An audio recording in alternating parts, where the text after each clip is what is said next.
Good morning. It is 7:14 a.m. on a day. It is a Friday. A Friday. September 24th, 2021 to be specific.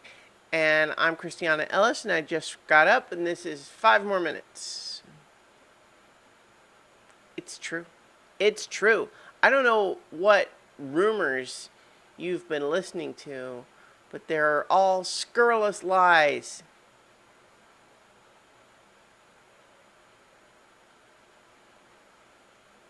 Anyway, uh, I uh, I binged the first 4 episodes of Y the Last Man yesterday. This is the new Hulu adaptation of the graphic novel. I have read the graphic novel, but it was a long time back, and I don't really remember hardly anything from it.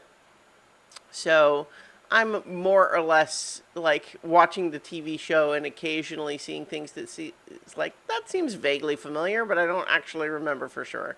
That's the level of knowledge that I'm coming into this with. I like it so far. I feel like it's done pretty well. I think the cast is good. In particular, Agent 355 is very cool, as she should be. I like, yeah, I like it quite a bit so far. I think my one hesitation, and this is not even a hesitation, I should say, is like my one worry is that it, I don't want it to become a show like The Walking Dead where it feels just like endless wheel spinning of human misery. Um, like I watched The Walking Dead for a long time, and this is not a judgment on anyone who's still watching and enjoying it. I'm not telling anybody not to like it. Um, but I just eventually decided that for me it was emotionally exhausting to watch, and I was concerned that I wasn't really ever going to get the catharsis that I was looking for, and that's why I stopped watching the show. So, while that hasn't happened so far in Y the Last Man, there is a little bit of a similar vibe that I feel like I can get in there. You know, it's just the post apocalyptic thing. But I do know that it has source material. Like, it has source material that, if, as far as I recall, tells like an actual story. Um, and if they stick with that, I mean, see, the thing is, The Walking Dead did too, except that even at the time that the show was being made, the comic kind of was also seeming to kind of just be in that never ending mode. Um, so I don't know. We'll see how the show continues to develop. I like it so far, but I that is my fear for the show is that it could go in that direction of, as I mentioned, endless wheel spinning of human misery. Hopefully not.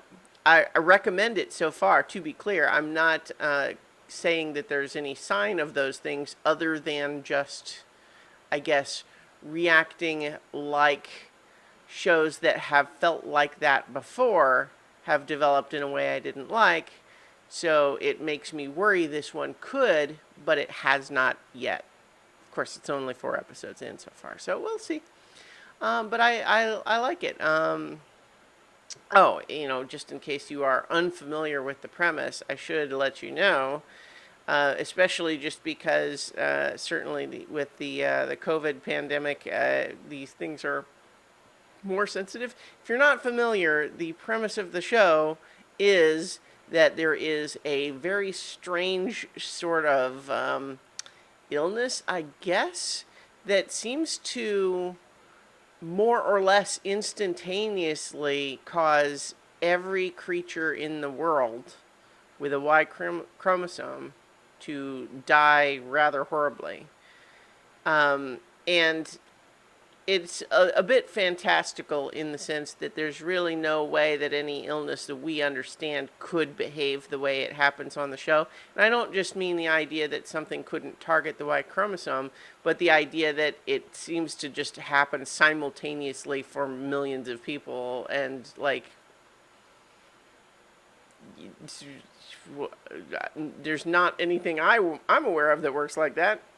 But it obviously makes for a dramatic, way to fundamentally change the world, because, more to the point, the fact that it is just women left, just women and trans men, to be clear, which is something that I was actually pleased that the show like addresses and deals with in a pretty sensitive way. We have a significant character who's a trans man, and I think I think that's a good thing to include, and where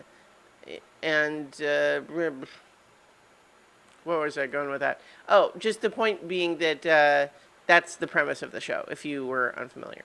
And with the caveat, I didn't quite finish it.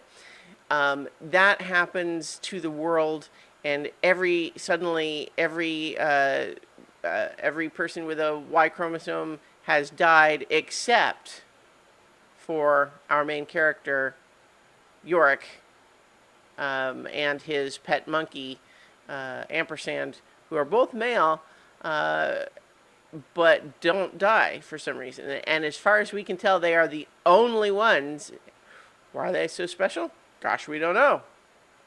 But we want to find out, don't we? Anyway. So yeah, Why the Last Man on Hulu. 4 episodes so far. I like it. All right. I'm going to leave it there and talk to you all tomorrow for 5 more minutes.